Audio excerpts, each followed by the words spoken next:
Welcome to Why We Play, the show where I get to talk to awesome people on their journey through gaming and why they continue to play despite all the challenges of free time, money, and commitment. I am joined by someone that we don't really know how long it's been, but we know it's been a long time. Kids have been born. All these fun things have happened. That's Mr. Sean Capri from Carpool Gaming. You know, he many iterations of you doing awesome podcasts throughout the years, and Carpool Gaming continues to grow. You have 1 million co-hosts now, where you had humble beginnings. And Sean, thank you for joining. It's been a while, man. This is the greatest. Yes. Why do we play in spite of it all, Todd? We could start real dark with this one. You know what? Why bother? Why bother? Pulls us out of the darkness, Sean. It does pull us out of the darkness. And it brings us together. Really, like we know wonderful people from literally around the world, and it's all the things we were told not to do, but we do it anyways. We find strangers from the internet, and we become friends, and it's one of those things that's, just to kick things off, I just wish that we could express and like download into other people's brains so they could understand what we've all come to know, like this level of community and fun, and like it keeps us young. All these things. I could answer this why we play question 1,000 different ways, but I don't know about you, but I would definitely reflect on the fact of I've met dozens, if not hundreds, if not thousands of the best people on the planet.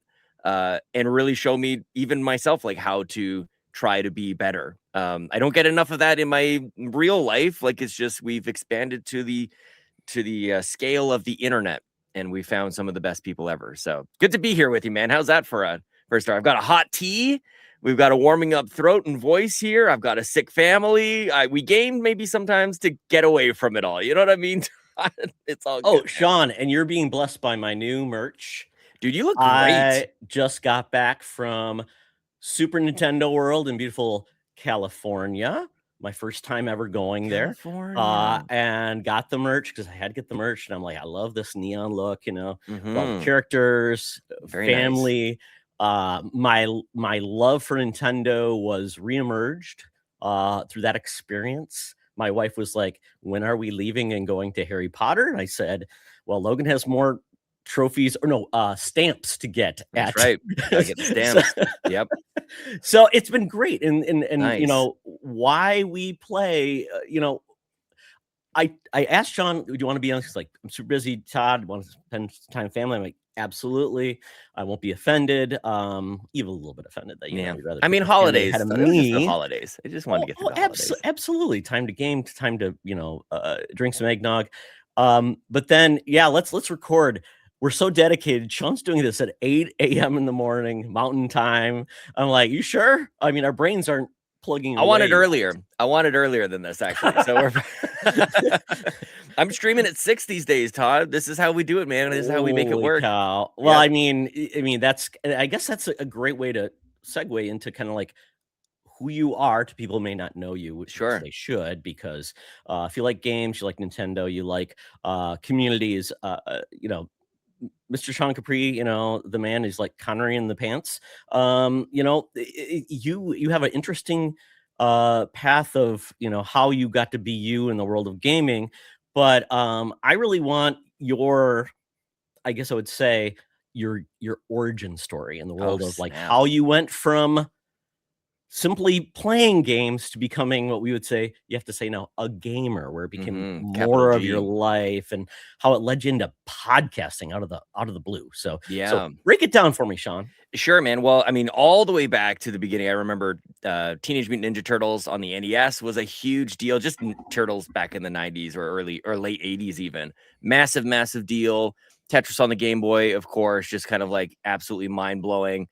Any games we could get going on at the school computer lab, pretty good. So like, it's always been interesting to me to be able to like manipulate the visuals on a television screen, because it's not the way it was supposed to go. Like you're always watching whatever was broadcast or whatever's playing on the VHS. So that was always kind of like interesting. technology, I suppose, like always kind of interested me. Computers and arcades, like and flashing lights, all the dopamine hits was always kind of like there for me. And so my neighbor, growing up, best friend, neighbor Matt, he always had the latest and greatest. Had every Nintendo game you could ever imagine. We were always going to, like, Blockbuster came later, but it was like, the mom and pop shops. You're renting video games and playing whatever you could get your hands on. Oh my gosh, dude, you're bringing up as if you know I'm gonna get there. You bring up UN It's Squadron. coming. It's coming One up. of my favorite games of all time on the Super Nintendo. It's a Capcom game based on an anime. I think it's called Area 88. And it's just a side-scrolling shmup kind of shoot 'em up game with just a phenomenal soundtrack. I'm almost positive the soundtrack was done by the same person who did Mega Man, and better, smarter people know that name off the top of their heads. But the funny thing about UN Squadron is I thought everybody knew about this because we just picked. It didn't seem like we had to like go to a pawn shop to find it. It was just we rented it at the local mom and pop video game or So, video store. quick And so we question would about rent that. this I have all to the ask time. all Canadians this question, Sean, because it's different on the coasts. Mm. A lot of people on the East Coast, but when it comes to like the West Coast part of Canada, what were your video shops? What were those Oh God. places? Like Ultimate Video and Video Spot. Like I don't even know if these were chains. Like these were literal mom and pop. These were like family owned Yep. kind of things. And it wasn't until much, much later that like Toys R Us showed up, or for the rentals, like Blockbuster, of course. So yeah, it was like, yeah, Ultimate Video was ours. And we would most certainly get, like coupons or whatever. You could get like 10 rentals for whatever dollars. And then this is so bad, not video game related, but we would rent movies from Ultimate Video, and my dad would take a VCR home from his work, and so we would connect the two VCRs together. And if you have that, whatever it was, Elf like long play, you can take the VCRs or the VHS tapes last 6 hours, so we could get 3 Star Trek movies. The worst quality in the world, but you had terrible quality. Oh yeah, like we had Naked Gun movies, we had the Wayne's World movies, we had the Batman movie, we had all, like, dude, we were putting in work, to get all those things. But anyways, from a young age, suffice to say, from a very young age, I'd always liked video games. But it really wasn't until like probably post college where I was really starting to feel I still like this, and I don't like you feel that tension of, should I be growing up and out of this?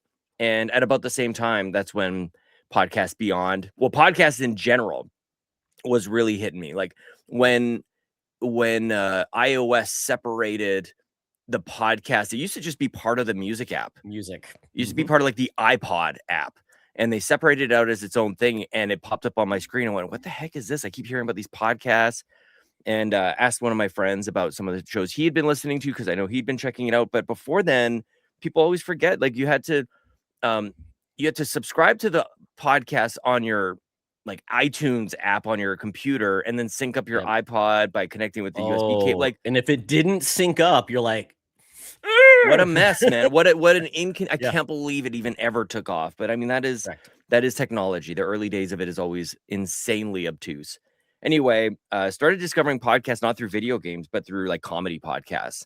And slowly but surely, I don't even know. I wish I could remember, Todd, like how I came across Podcast Beyond, because that's really the crux of the story here is Podcast Beyond. Like so many other people, it was so infectious. It was so funny.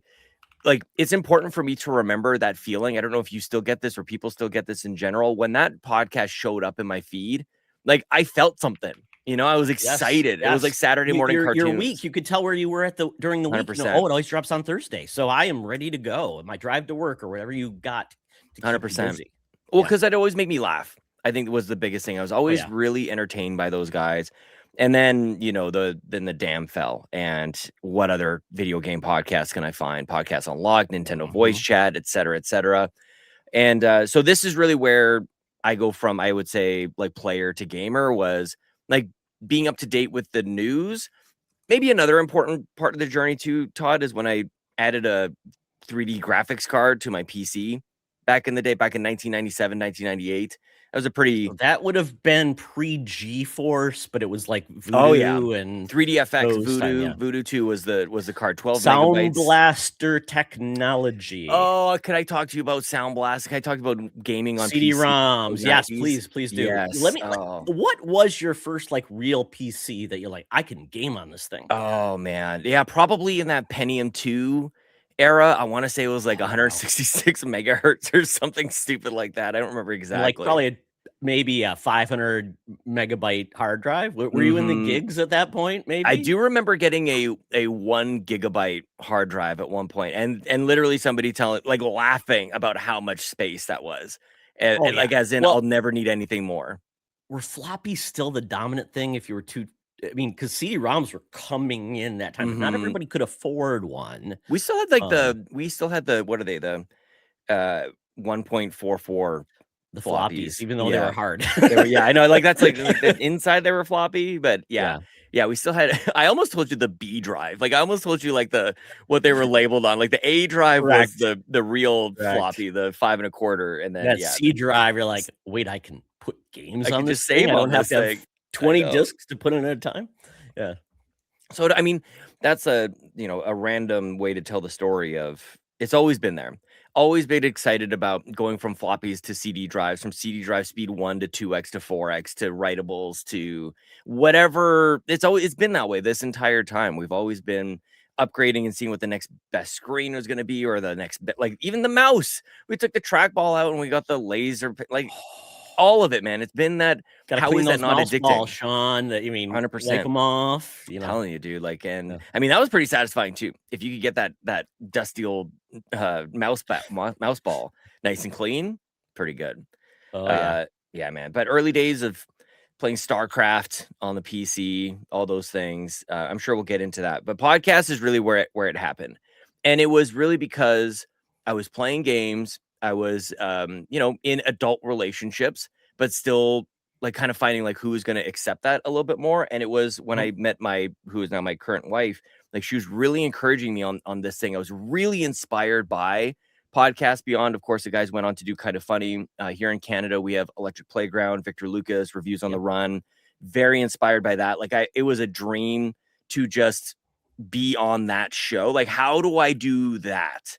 I was one of those, like I say kids, I guess this was a good 15 years ago. So I count it. Like, how do I do that? And I was driving down on a work trip, listening to Victor Lucas on one of the podcasts. I think it was called Vic's Basement at the time. And it was like as if it was for me. He was saying like, if he gets those questions all the time. Somebody had written in and goes, how do I get into doing this thing? And he goes, just do it. Just make the show, make the podcast, make the video. And I'm like, oh, he's talking to me. I should probably go ahead and do this. And, the rest of the drive was me brainstorming. And I got to my hotel on the other side of the drive, writing down all these ideas, all these things that I wanted to do. And it was a pivotal moment, man. Like, I don't know if I'm even here talking to you, if I don't take that drive, listen to that particular podcast. And I think of my life in those beats, a lot of right place, right time, right circumstances, right set of thoughts. And there's definitely some pivotal moments that have led me to, some pretty rewarding times for sure.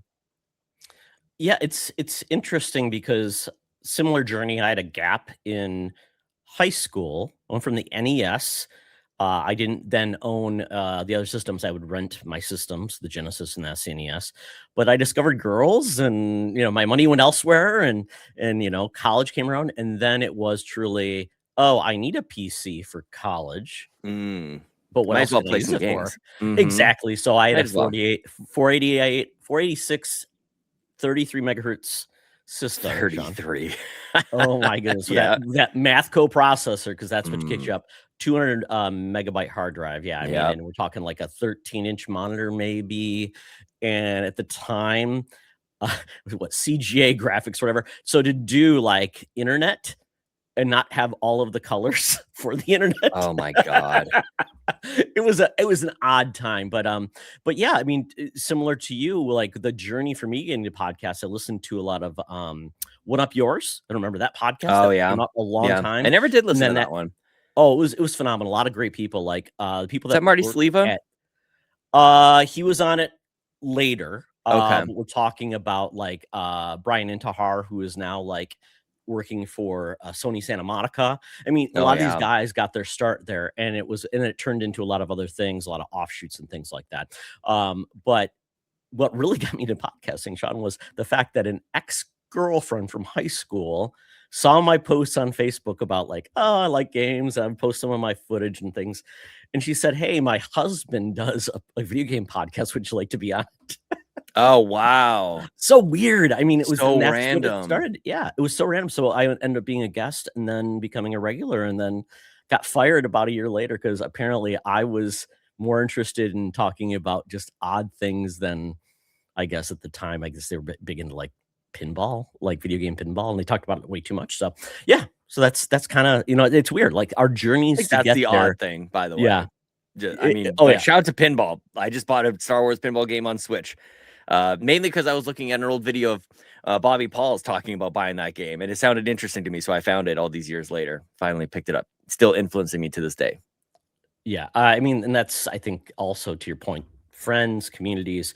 Big Hearing the time. podcast made it feel like video games are bigger than we consider, Yeah. and they are people view them as serious, interesting, and you would also hear about recommendations and different things Mhm. because, pre-YouTube, seeing footage, so you would maybe getting a magazine, you were limited in what you could actually learn about gaming to a large extent, Sure. and Yeah. once again, broaching that topic, "Oh, I really like games, let's talk about this in depth," and people are like, "Ooh, he's an odd one, he likes those video games a lot, shouldn't he be out golfing?" And you know? Yeah, it's funny you bring up golfing because I feel like when I hear people talk about sports or really any other area of interest, like people geek out about all sorts of things, whether Yes. or not like that category or topic is quote unquote geeky. Like these- people talk about sports. I don't know. And I'm a sports kind of guy. I love sports. I love watching it.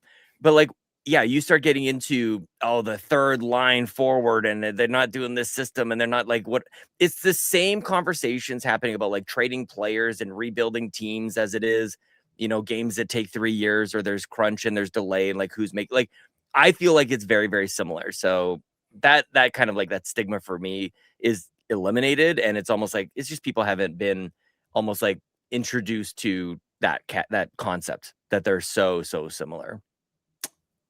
I just kinda had a connection that I just maybe you probably get this. Sports talk radio in a large extent 100%. is kind of where we I've got the always thought idea for that. podcasting, right? It's 100%. people on a panel. I mean, Yeah, it's ESPN Monday used to have the morning sports. quarterback. Yeah, ESPN I used would to have do it the this sports way. reporter. Yeah, Mhm. and they would just have reporters talk about the events and what were the big stories and going in Sure. or getting into it versus, like, the athletes who would always say, like, just gonna give 100% versus the writers who would always have, like they'd see a bigger thing or Big time. it makes me think about, we have a lot to owe, and then just even recently, fantasy football, obviously huge. What do Yep. we have now? Fantasy critic We in just did games. our draft last night. That was what we were doing last night, Oh, picking our games. may God Mhm. have rest your soul. I did it one time. I'm like, I think I'm not good at this. Oh, it's so fun. Who cares if you're Oh, it's I one of the know, it's I just know. another way of it's just another way of engaging with the games. When I chatted with Victor Lucas, he told me that the inspiration for his show was like Entertainment Tonight, or I think we Yes. had Extra You here in see it. Canada as well. Mhm. Very Yeah. similar, like and it's just different ways of promoting and exploring, what's happening in this entertainment space. That's all it is just an entertainment space. It happens to be video games. For me, it was like I don't know about you, Todd. Like I wanted there to be like a byproduct or an output of me spending so much time with games. Like, I guess it maybe is like a productivity thing. I'm not entirely sure. But like, I did feel like there was a guilt of how much time I was spending playing games and how much I enjoyed it. And also how much I was thinking Mhm. about it. And I'm like, Yeah. I felt jammed up. I did feel like there needed to be some sort of flow.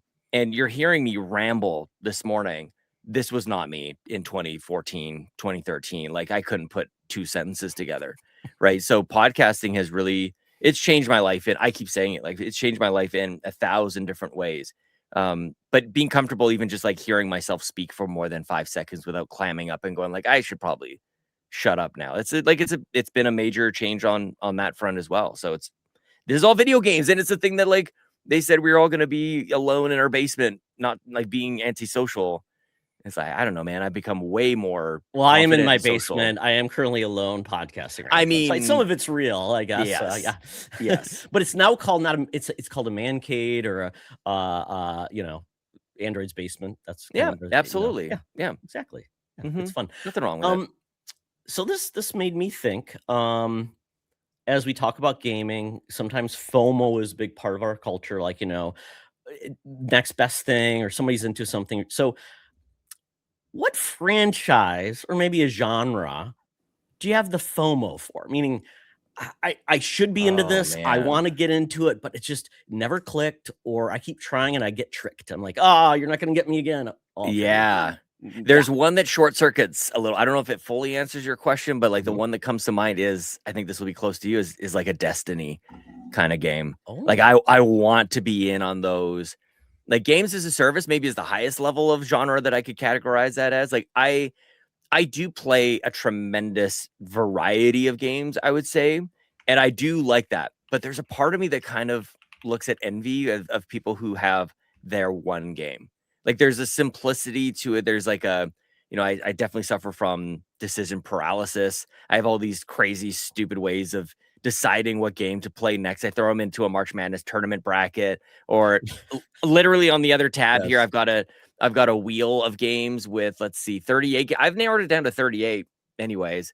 38 games that I have that I haven't played yet that could be played. But yeah, Destiny, the Division 2 has been installed in my computer for a long time, and I have played a bunch of it, but it's Yes. like I feel like I want to play it more. I think we're looking at Arc Raiders here. Very That's a tempting game to everybody's me. insane about. I'm like, I don't Hmm. even know if I need to find anything out about this game because I will buy it, probably Yeah, it play it looks for a little bit, good. and then be like, oh, that was $40.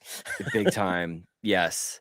Yeah, this is probably the most real. Like I want to play everything. Like at the end of the day, like I see people having fun and it's so infectious to me. People playing almost anything. There's a big, have you heard this term friend slop? Do you know what these games are? These like five, six, No. $7 games that are multiplayer focused, and they're basically like hanging out. A game like Peak and Repo and RV There Yet and Okay. things like Yeah. this. Yep. It's Lethal Pro, basically, yeah, it's kind of that moment of us watching what is it, MST3K, or watching a movie together just to dunk on it and just hang kinda. out. Yeah. There's gameplay there anyway. It is they're very popular. Some of these games are selling 5, 6, 7 million copies. It's crazy. Wow. And I don't really want any part of it, to be honest with you. It's one of those things. That's really interesting. Because I would have thought different, because Destiny was my gateway into really meeting so many different people in the Mhm. community, which is great. Because when that beta came out, or the alpha came out, Oh, I yeah. started connecting with others, which was so funny because I ended up connecting with uh, you know, Lee Navarro, as you Yeah. know, back Yeah. in 2014, Corey Durig Hudson, and Mhm. then that led me to more people.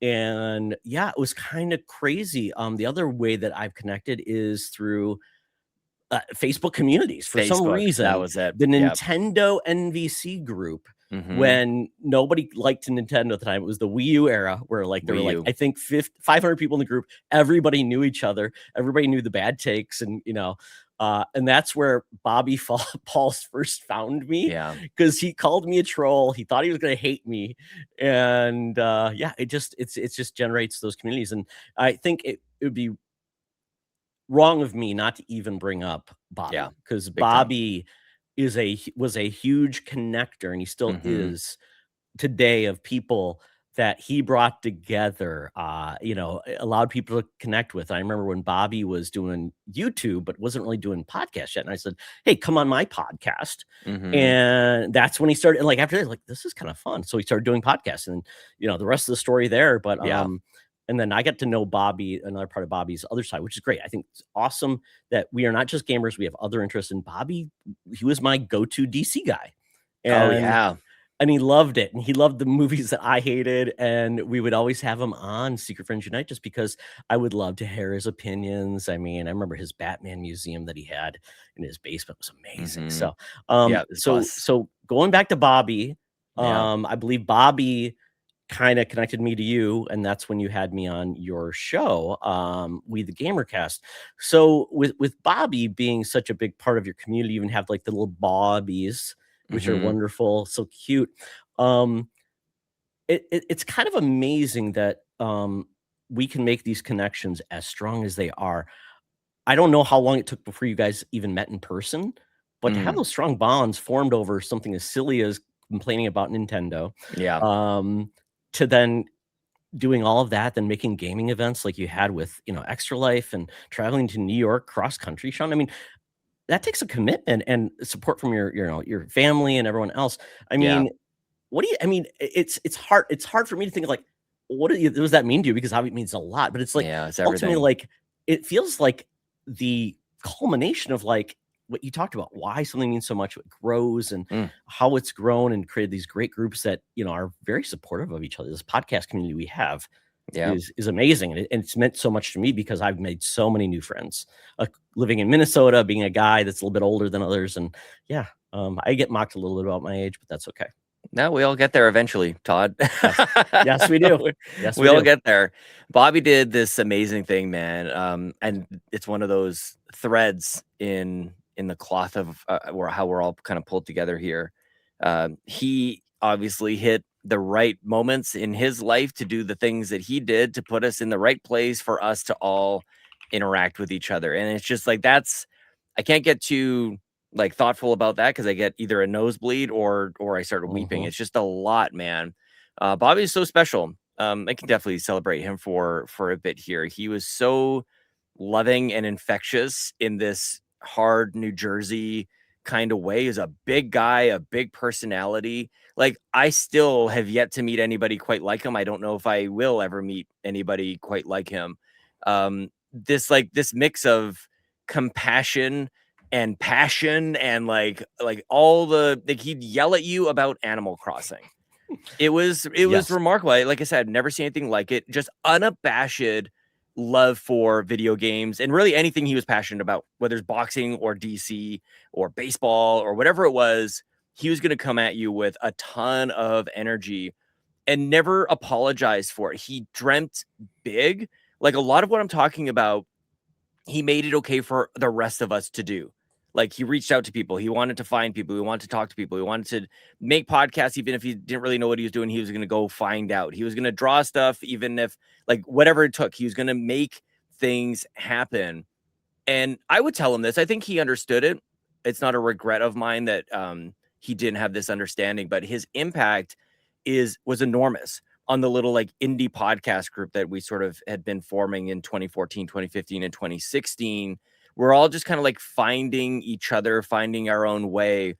And I think a lot of us looked at Bobby as like a leader in that space. And a lot of it was because of how courageous and fearless he was, where maybe some of us, and myself especially included, will second guess or overanalyze or sit on something. Bobby was very much like a let's just do this kind of thing. And it was obvious to me from the moment we had met when he jumped on We the Gamercast and he just chatted at me. I think I asked him maybe 4 questions because I just listened because he was so entertaining. And by the end, I'm like, I just love listening to this dude. I hadn't really experienced that in like a one-on-one sense before, and he totally changed my life. Like there was something happened, and he took a liking to me, which I will always be grateful for because he was like in that space a big deal. There were a lot of people who listened to him who Mhm. I have always thought about this. There are a lot of people who would have loved to podcast weekly with Bobby. A ton of Yes. like almost all the listeners would have loved to be what ended up being my spot. I got to be Bobby's number 2, and I realized how grateful I was for that while it was happening. And this is maybe a little meta, Todd, but I'm grateful for that. Sometimes you don't like get thankful for something until like it's done or over or whatever. Like it was in the moment. I'm like, I can't believe this is happening. And so, yeah, we were very close. We talked every day. We podcasted every week or a couple times a week at some points. Um, we just we just dreamt together. And this happens, I think, with anybody who I get to be creative with. It's one of my favorite things where we just kind of sit down, whether it's in chat or a voice chat or a call or whatever, and just kind of go like, what if we could do this? What if this? And it's really born from that evolution I was talking to you about before, like with PC gaming or just the evolution of gaming consoles, is like, we have this, what if we built off that to get this? It's always this like one step further. And that might sound a little cliche, but it's very true that it really was very, very humble beginnings with a, like, I don't know what the specific recipe is, but like, just a little dash of ambition and stupidity and who cares, and maybe a touch of talent, a lot of luck, like all that kind of stuff. And we ended up, developing a bit of a community.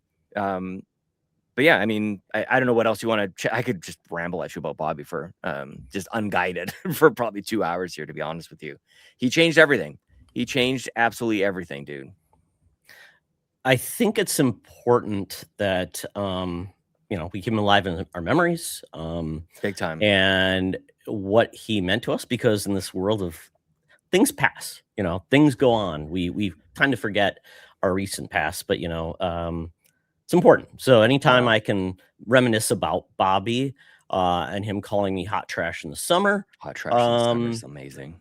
I just appreciate it, and the fact that, once again, like you said, big guy from Jersey, and he was just a big teddy bear. I know, he was a big old Tom Nook at times, yeah. So yeah, he had everybody's back. He wanted to support everyone. It's funny. I talk about this too. Like, everybody who knew him felt like he was their best friend. Yeah. Like, we all felt like we were Bobby's best friend. It's like, how did he do that, man? How does he manage all those relationships? It was remarkable. We're super, super lucky to know him. And yeah, even to this day, we do our best to remember him because Carpool Gaming obviously doesn't exist without him. A lot of our friendships don't exist without him really leading the charge there. So, I sometimes think about how obviously I wish he was here. Obviously, I wish, terrible things didn't happen. There's a side of me that wonders, like, maybe the reason he was here had been accomplished.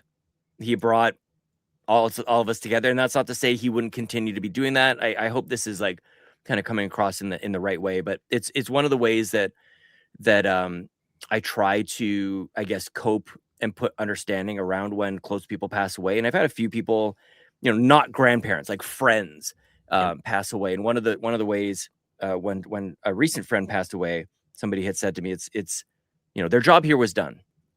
Why do the good ones go? Why do the good ones go first? Is because their work here was done, and they now get to rest. And it's a way of thinking. I'm not sure if it's the way of thinking, but it's something that I've wrapped my mind around. And certainly Bobby made his mark, man. Like, he definitely did. And we can honor that. We can recognize that by continuing to build off of it. And that was really the very first decision that was made after he had passed away. We didn't have Carpool Gaming back then. We didn't even have the Nintendo Drive back then. We had the Xbox Drive, and I want to say that might have been, I don't even remember what we would have had at the time. You kind of, you expanded beyond that. You had other console specific shows, but they didn't. I don't think so. That's what I mean. Is the Xbox, the Nintendo Drive and PlayStation Drive didn't exist. I'm trying to remember if the RPG Cave existed at that time. No, I don't think so. I think the show was just you and Ryan Cup of with Joe, Xbox, and then the Xbox Drive. I think that was it. Yeah, Cup of Joe and Nintendo with me and Bobby, and the Xbox Drive with Ryan and me. And so the first decision was, do we shut it down or do we honor what has been built, and we kind of like see where this goes from here? And that was the spark to what is, I don't know if it's the second chapter or the seventh chapter or whatever you want to call it, like this next era of podcasting, which is sadly very definable, just the before Bobby and the after Bobby era. But I've never forgotten it. Yeah, our mascot at Carpool Gaming is Bobby, BAWBY, just as because I would always kind of type Bobby's name like that for whatever reason. I love the way he said Sean, like with his New Jersey accent, Italian background. We honor Bobby as much as we possibly can. Anytime there's Nintendo Direct, especially this week that we're chatting, Animal Crossing 3.0 is coming out, Nintendo Switch 2 version. Like, it just, I've never met an Animal Crossing creator. And since Animal Crossing came out in 2020, we've seen the eruption of like the cozy gamer, the cozy game creators, all these things. And Bobby was not that, man. He was just this Oh no. New York Yankees fan from New Jersey who, larger than life, telling you about trees in Animal Crossing. I'm gonna make so good. Deal or No Deal. Oh, Nook or No Nook. I know, he was so creative. Like, I know. so a million ideas. He dreamed big. He dreamed big. Big That's time. the biggest thing. And some people burn bright and they burn out quicker than we'd love. Yeah, that's absolutely well true. said. Yep. Big bucks, Bobby. Mm-hmm. Love you, Bobby, and Love you, hopefully you're Bobby. enjoying this and mocking us as we are talking now. Oh God, As I would bug him. We'd push each other's buttons like we were brothers, man. Like that was like the truest sense. I'd love getting him just kind of like a little ticked and then a little giggle. Like his giggle, it's still He'd be mad and like, then he'd laugh. so It's like, good. okay, yeah, we know where we're going. Oh, it's the best. And he would have my back, man. Like no matter what. I do miss that for sure. He would, if anybody was getting in my way, he'd make them know. So shout out to Bobby. Well, Sean, let's pivot to something a little less, emotional, but a little interesting for me. This is kind of looking beyond, because we kind of talked about your past, present now. Let's talk about the future of gaming. Like, what are you really excited about? Not just like a specific game, but like, where do you future excited about where gaming is headed, considering we've seen so much iteration, LAN parties to like big screens, 4K, nice. HDR, Discord being a thing, and all those. Where do you see the future of, like, for you? What are you excited about in the future of gaming? Yeah, for me, this is maybe the old looking to the future. I instantly become an old man, right? As I've just celebrated iteration, improvement, constantly new stuff. I feel like the hardware environment being what it is, RAM prices, all like just everything being so crazy. I gotta tell you, Todd, like I'm kind of looking forward to like maybe things just take a little bit of a pause for a second. Maybe they just slow down for a second because I'll tell you this much, like we have enough.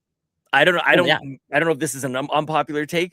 We all have it. They could stop making games for 6 years and we would be perfectly fine. You guys, everything would maybe 4 years. We have enough. And so for me personally, I'm like, I actually look less at like the environment of gaming, and I'm more like, I'm replaying games that I know I love right now. And I'm absolutely loving that. I replayed Halo 4 the last week. I played Doom Eternal the week before that. Like I'm playing games that I already know that I like. And personally, we've talked about this podcast journey a little bit. I've spent a lot of the time trying to keep up to date with like the latest and greatest and playing whatever is coming out. I'm making a pivot. I'm making a pretty like conscious effort.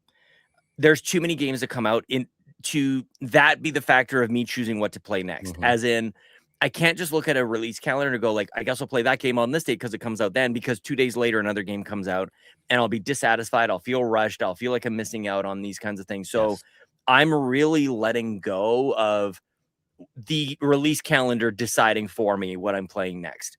And this is an extrapolation of, I realized that first with like the Life is Strange kind of games, the very emotionally charged. I always felt like it was a little bit strange to go, how am I going to be in the right mind space to play Life is Strange? Because that's when it came out, not like whatever else is going on in my life or whatever else. Maybe I've got a game already on the go. Am I going to put something off to the side because a game came out and I'm going to sign up for it to be an emotional journey? To me, that's like an extreme example that I'm now extrapolating to basically everything. I want to be in the right space and the right mindset to play whatever game I want to play. And I guess there's a confidence that gets built too when in the content creation space where like it no longer matters and you've got this community that's kind of there for you no matter what. And I'm really like leaning in on that. I would say is I'm just going to play whatever. There's going to be maybe a mix of old games and new games. And what ended up happening in 2025 was I feel like I had a really great mix. I played in the same year Doom 2016 and Doom Eternal and Claire Obscure and Half-Life 2. You know what I mean? Like I had a really great year, and I think it was just a lot of it was just kind of like letting go and also allowing myself to like dive into whatever game I'm playing. I'm just going to like be in that game and not so because I let go of like the distraction of whatever game was coming out next week or whatever was landing into Game Pass today or whatever. So that's been like from a very personal standpoint, I look towards that versus external, because I don't really have a whole lot of like positivity and optimism, unfortunately. Like I just see a lot of complaining, whether it's just from gamers and players in general, or in games media. We slip into it so easily, and it's not that it's inaccurate. Like there's a lot of accurate negative things to say, but it's just so amazing how you can, jump on one topic and next thing you know, it's 45 minutes later and you realize all you've been doing is complaining about stuff. And it's like, that's not where I want to be. So yeah, hardware is going to be expensive. I wonder about Xbox's future these days. I wish PlayStation had like more of a PS4 type of generation. Like all these things, but I've got a Switch 2 and it's pretty great. And Donkey Kong Bonanza was one of my favorite games of last year. And they finally have an eShop that works. So it's like there's still good stuff to be had. And, I still here for developer directs and Nintendo directs, and I'm still here to be marketed to and be excited about. But yeah, there's a lot to be concerned about, but I kind of refuse to even acknowledge too much of it, because at the end of the day, they could stop making any of it and I still have a gigantic Steam library or Nintendo. I'm very fortunate. Like we're very lucky. In some cases, they're giving these games away for free. We could all been on, if you've been on Epic for any number of months, you're good too. On the Epic Game Store, you're fine. There's a lot of affordable ways to build up a really big, gigantic library. So that's a positive. But yeah, if you want my analytical sort of mind going, it feels unsustainable. It feels like I wish we got 3 Uncharted's in a PlayStation generation, or Halos or Gears of War. Like I miss those days quite a lot. I wish we would simplify the games. They don't need to be this big. Commentary about games, I wish there was a way. This is going to sound totalitarian maybe a little bit, but like we need to check ourselves a little bit on an 8 is great. A 7 is literally good. It's still good. Like the word good, I mean good. Like it's not like, because it's 7 apparently has been translated to awful hot trash in the summer. 7 is good. Take $30 off that price. Discount it, right? Totally. Wait till it goes on sale. I mean, there's a lot of concerns. I worry about us throwing the baby out with the bathwater in a lot of cases. Star Wars Outlaws, I think, is a good example of this. Really, I think a really good game. That some games they get selected as tribute to go play in the Hunger Games and get killed off, and I don't understand why that is. Like there's celebration in the tar and feathering of certain games, and I would say like Ubisoft is in real trouble a lot, and because of that, I think people are overly harsh with Ubisoft games, and a lot of other Xbox I think is another good example of this. They hit a ceiling in terms of how highly regarded they can be. Outer Worlds 2 was a great game last year. Game Pass in general. We just did an episode of the Xbox Drive this past week, and all 4 hosts agreed Game Pass had a great year last year. But you'd never know it if you asked like the general internet, because everybody's upset, and rightfully so. But it's like, if you just look at the games, Ball Pit, Hollow Knight, Silksong, Claire Obscure, Blueprints, Doom, The Dark Ages, like I could go on, man. And then you get like those other weird ones like Keeper and things like this, dude. I'm pretty sure Star Wars Outlaws just got added to Game Pass here as well. It did. Part of EA. No, nuts. Oh wait, it's Ubisoft. Yeah, so that's an odd one. A lot of Ubisoft normally doesn't put their games in Game Pass that quick. I think. I mean, you make an interesting point with Xbox. Great year. I think bad schedule, bad release. Agreed. Right. Agreed. How many of those games I just mentioned, they came out in September and or October? Fourth quarter, like 5 weeks. You're fighting with so much. I'm like, a game like Keeper should have just been like why did it have to drop last year? Keep it out right now, January 10th, when nothing else is happening. Yeah, they could have done that right now. They smashed it in there with Outer Worlds. We literally got the review schedule for those 3 Xbox games: Keeper, Outer Worlds 2, and Ninja Gaiden 4. And it's like, good God, you guys, like, did we not see this? Well, coming? Then add in Call of Duty, once again, another Microsoft game that goes in Game Pass, and just makes you think of like, are you really giving these games the best chance to stand alone, marketing money? And it kind of feels like they need to really rethink it. It's not quantity all the time. It's pacing of the demand. Yeah. So people stay engaged and they say, yeah, I remember that every quarter had something amazing, or maybe two things. So I'm a little nervous about the future of Xbox, where as of right now, I don't know if anything really has a firm release date, but we know there's a ton of games coming. So, and you know, the big elephant's coming this fall. So let's not put 18 games in the fourth quarter. I want to play Fable in May. I hope so, man. Coming in May. Well, there's a leak. There's a leak for Forza. I don't know if you saw that. Yeah, I did, May. Yeah, which is so a good time for Forza. And you know, hey, Fable could happen in March. Fable February. I mean, yeah, I mean, unless they put car racing in Fable, I don't think you have to worry about those two competing against each Fable's other. gonna be December, dude. It's like they're gonna take as long as possible. Oh, it's gonna be the indie slot where it doesn't get part of the game of the year. Yeah, or the Metroid Prime 4 slot, whatever you want to call it. Yeah, exactly. Well, I do get it now. I don't know if you've heard of the podcast 1 Hour 1 Decision. I don't think so. Okay, so it's run by my friend Chris John, great guy. What they do, Sean, is they use the randomizer within the Game Pass app. Oh, yeah, I love that. One game for 1 hour, and they make a decision. And I think it's a great idea, because the FOMO that a lot of people have is, well, I have to complete the game. Like, no, you don't. You can play enough of a game to feel like, okay, I get it. Time to move on. Games are way too long. It's not like a book or a movie. You watch, you watch a movie for 2 hours. Okay, great. Most people don't watch 15 minutes of a movie. I get it. But a lot of people will watch a series and like, it's just not for me after 5 episodes. Yep. Totally get it. So I feel like that's something I wish people would do more of. Just like find your joy. Don't force the fun, Oh, okay. Yeah. Nice. Because there's nothing worse than people, or I have to get all the trophies. I'm like, why would you force that pain upon yourself when there's maybe the next best experience ahead of you? There is a concept I like thinking about with there's some like platinum trophies that you get that by going after it ruins the experience for you. So I call those rusted platinums. It's not a good time. You walk away from platinum rust. Yeah, you get rust all over your platinum. It's not good. That trophy, you got it, but it's like it's kind of so much platinum in my house. I've never seen rust on it, Sean. I know. I'm telling. That's why it's special. It's a rusted platinum. Yep. Yeah, rusted platinum. I like that. Okay.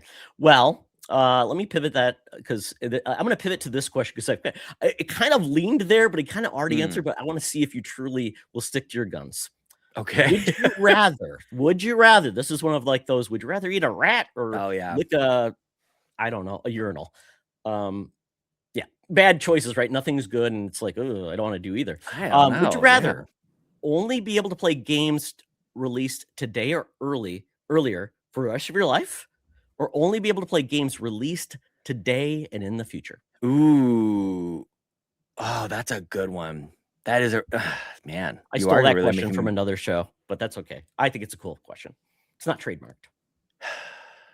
It's tricky. I think as a gamer, I would be fine playing everything that's come out up until this day and just keep playing. Like that would give me a chance to. I never really played World of Warcraft.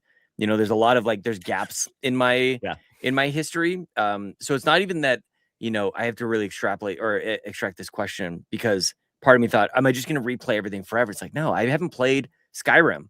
I haven't played a lot of Zelda games, which is a massive gap for me as well. So like it wouldn't be so bad. As a podcaster, it might be a little bit tricky because I do like being part of conversations with other people as they're also enjoying games. Like there's the social aspect that I think it would be isolating to not be playing new games.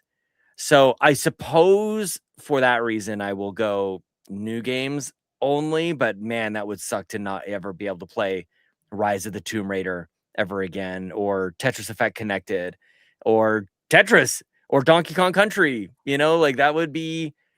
We're so lucky.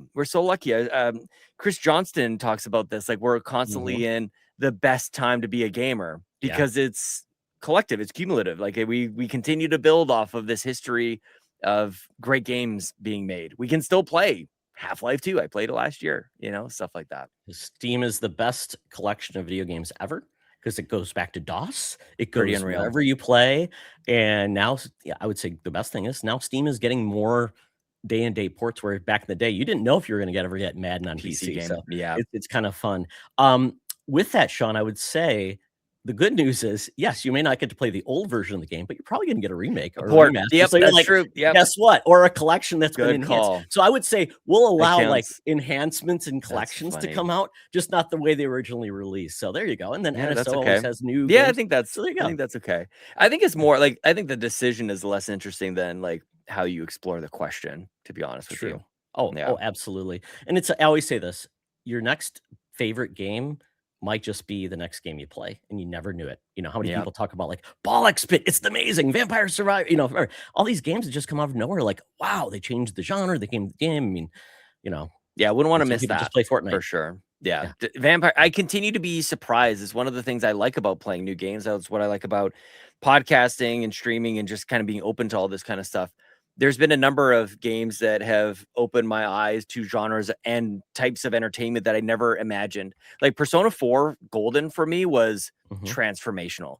Didn't think I was a JRPG guy. I didn't think I was really like an anime person at all. Like, and all of a sudden I become both. Like all of a sudden I'm like, I guess I'll play Fire Emblem and I'll watch Steins Gate on Crunchyroll. Like I'll like all these different things, dude. It's remarkable. And video games have the power to do that. Of course, other media do as well, but there's these Mhm. gateway games that I have. I think Fallout 3 is another good example of this, like the Mhm. Western RPG. Like so really my first like bona fide RPG I really ever played was Fallout 3.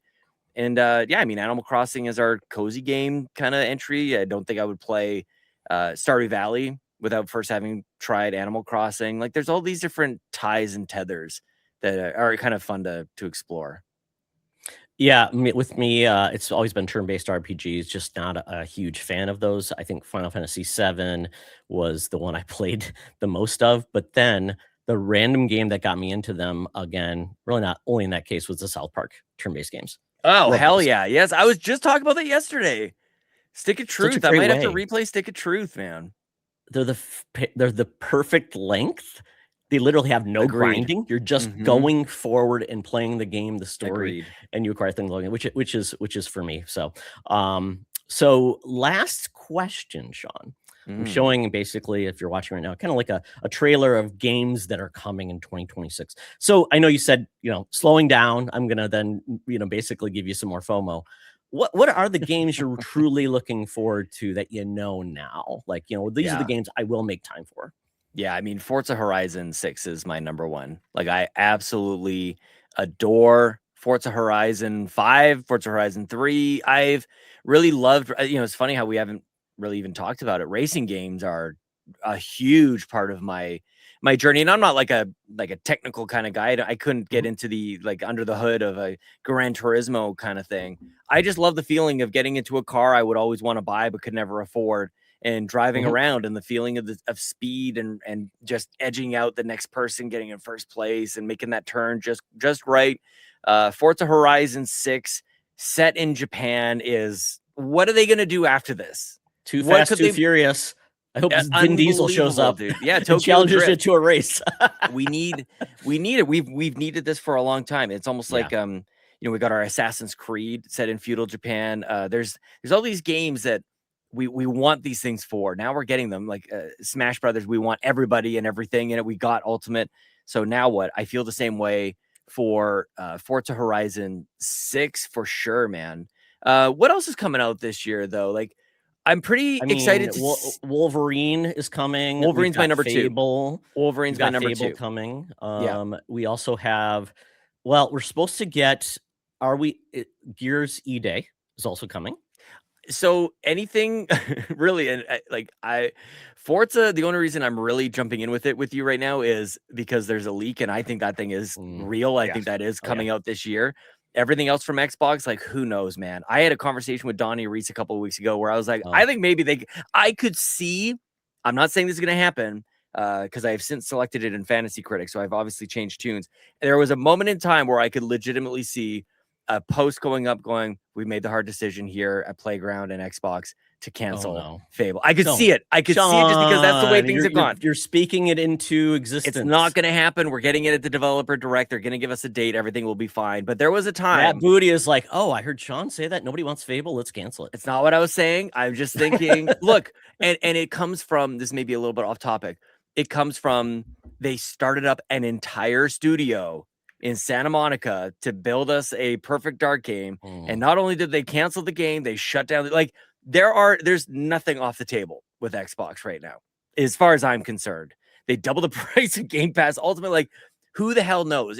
I don't know if you recall the days of when you try to predict what Nintendo is going to do. It's laughably hilarious. It's impossible. That's Xbox right now, but I think a much more chaotic way. So I'm not going to talk to you about being excited about Gears E-Day or Halo Campaign Evolve because I don't know if any of those things are really going to drop. But Diablo 4 is a game that I want to keep playing, and there's a Lord of Hatred expansion that's coming out this year. So shout out to that. Oh, my number 3 most anticipated game is, if it goes, Forza Horizon 6 is number 1, Wolverine is number 2. One is coming out very soon on PlayStation 5, Soros. Housemarque is one of the greatest developers on the planet, and Soros looks incredible. I played Returnal for the first time in 2025 on my PC, and it's sublime. It's absolutely incredible. DualSense? No, I played on my PC with an Xbox controller. DualSense features in that game are amazing, Sean. I believe they are supported on PC. Okay. I mean, I know people struggle with controllers because I laugh because they don't last long. You and I come back from the old day where controllers were very uncomfortable, square at times, circular, the N64, one analog stick. And when people complain about the fact that simply these small little things are adjusted, like, oh, it's the worst. I'm like, wow, guys, let's not get overreactive. my take on the DualSense is not very popular, but that's for maybe another podcast. Well, no, but I would say I do appreciate, I would love it if more manufacturers would put those haptics in, because truly, when you played it with Returnal, you felt the raindrops on you. It was amazing. I loved it. It was interesting. Great. So it's a great, and I don't think it's something that no one else can do. I think it just, because it's been used very effectively. So yeah, I was going to say, to your point, when we talk about things that are coming, we may not know what the best game this year is going to be, because literally very few games have been announced because of GTA 6 being pushed out. Yeah. But Nintendo's been very quiet. We know we're getting a Mario Tennis game, and then we know we are getting maybe what was the other game? We're getting a Yoshi. Fire Emblem game, I believe. Yep, Fire Emblem. A Yoshi game. Mm-hmm. Other than that. But Pokopia or Pokopia or whatever that the Animal Crossing one for I'm that Dragon Quest Nintendo Builders game right odd game. Yes, that's a better way to say it. Yes, thank you for saying that, because I actually really like Dragon Quest Builders. It's really, the sequel especially, really, really good. And this is the same team, I guess, or some of the same team. It probably is, because those games are highly popular. I mean, really good.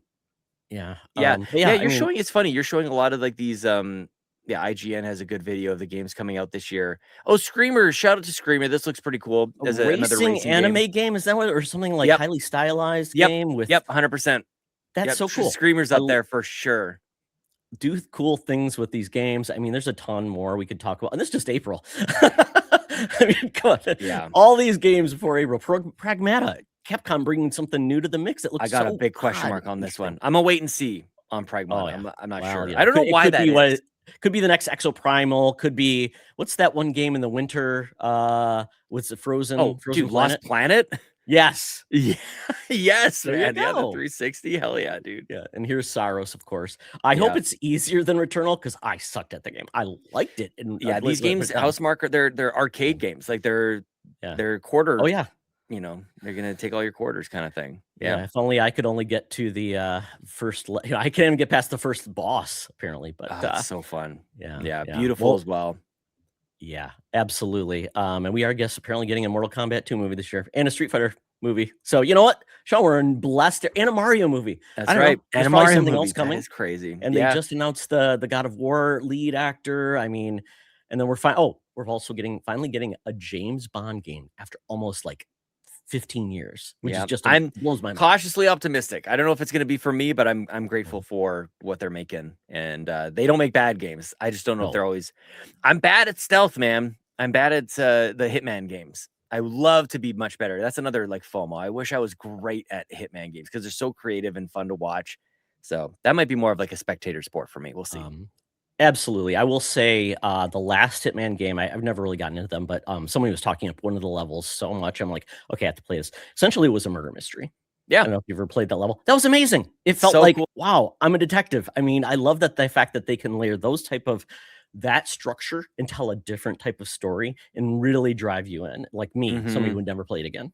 Yep, big time. Yeah, it's gonna be a good year, man. 2025 was really, really good. I guess for whatever it's worth, I just hope that we acknowledge how good we have it, man. Because all I heard in 2025 was complaining, and I hated it. So I'm gonna have a good time. I don't know about you, but I'm gonna have a great time playing video games, talk about the games we love to play. And that's basically it. I'm gonna start to tune out the rest of the noise because it ruins it, man. It ruins it for the rest of people. So Yeah, that's been one of my favorite things about relaunching a new podcast network was what was my focus going to be and was really to focus on the positive. yep. So I don't do really a daily or regular podcast about games. I just talk to people about what they love about games, which makes me feel better, gives me a little bit of happiness in the world and That's right. finding out what people make and sharing the love. So yeah, very excited. And it allows me to once again reconnect with people I love and love staying connected with, even being countries apart, time zones apart. It's great. So, Sean, thank you so much for joining me. This has been wonderful. Catching up with you, people Yeah, getting man. to maybe experiencing you for the first time. And so, if they want to see more of Sean Capri, the man with the pants, please tell them how they can see Mostly. everything awesome you do. Yeah, I mostly have pants. Yeah, you can check out carpoolgaming.com. Everything is there. All our social links to Blue Sky and Discord. It's free to join. We've got a great Patreon with a tremendous amount of content over there. YouTube.com/carpoolgaming and twitch.tv/carpoolgaming live is specifically where I stream a lot of mornings, 6 a.m. Mountain Standard Time, a nice comfy 8 a.m. for the East Coast folks. Not quite so friendly for our Pacific friends. But I've been streaming a lot over there. You can find me on 2 weekly podcasts, the Nintendo Drive and the Xbox Drive, that of course are under our Carpool Gaming moniker.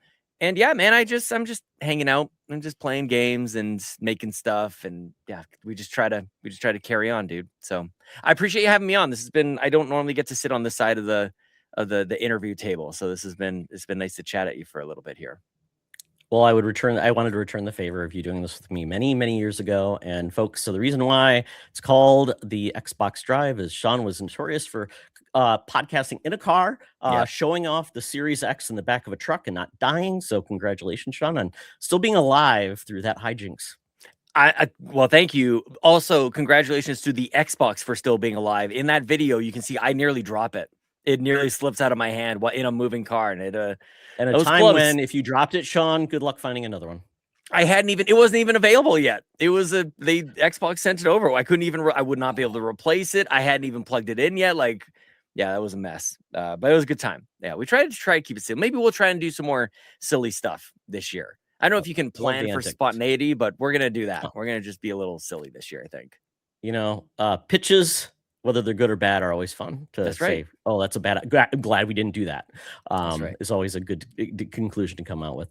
Well, thank you, audience, for hanging with us for about an hour talking about why we play. If you are interested in talking about why you play, please reach out on the socials at the Fandom Foundry, sometimes with dots in the middle, depending on if it's Blue Sky or the Instagram. We are on YouTube. We are on Discord. We have a website. We have a link tree. We have a Threads shop now where you can get our merch that is probably needs some more work, but that's okay. Oh my And you know what? gosh. Stay in touch. We would love to hear more from you. Leave a comment, subscribe, like, and thank you, folks. And as always, if well, Sean, I'm going to screw this in. I don't have a really good outro yet, so I'm just going to say, keep on playing and be proud to game. Thanks, everybody. I actually like that. That's nice.